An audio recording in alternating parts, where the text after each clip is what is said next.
10 நிமிஷத்துல பண்ணக்கூடிய ஒரு பூண்டு முறுக்கு செய்முறை தான் பார்க்க போறோம்.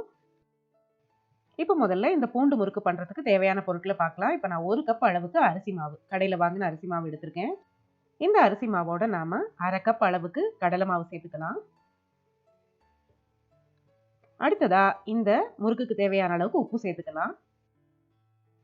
அடுத்ததா 1 டீஸ்பூன் அளவுக்கு மிளகுத்தூள் சேர்த்துக்கங்க. ஃப்ரெஷ்ஷா பொடி பண்ணி சேர்த்தீங்கன்னா நல்லா வாசனையா இருக்கும்.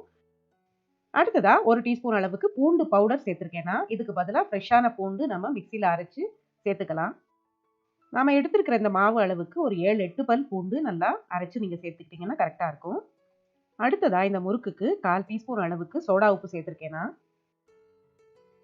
கூடவே இந்த முறுக்கு இன்னும் ஒரு முறுப்பா வர்றதுக்காக ஒரு 1/2 டீஸ்பூன் அளவுக்கு நெய் சேர்த்துட்டு, மாவோட இந்த நெய்யும் நாம ஏற்கனவே சேர்த்திருக்கிற பொருட்களும் நல்லா கலக்கிற மாதிரி கலந்து விட்டுக்க போறோம். இந்த மாவு பிசையறதுக்கு எனக்கு 200 ml அளவுக்கு தண்ணீர் தேவைப்பட்டுச்சு. அரிசி மாவோட தரத்தை பொறுத்து தண்ணி கூடவோ குறைவோ தேவைப்படும் நமக்கு.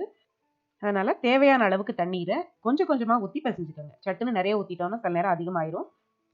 நம்ம முறுக்கு அச்சுல போட்டு புழியிற அளவுக்கு மிருதுவான அளவுக்கு மாவை நம்ம பிசைஞ்சு எடுத்துக்கலாம்.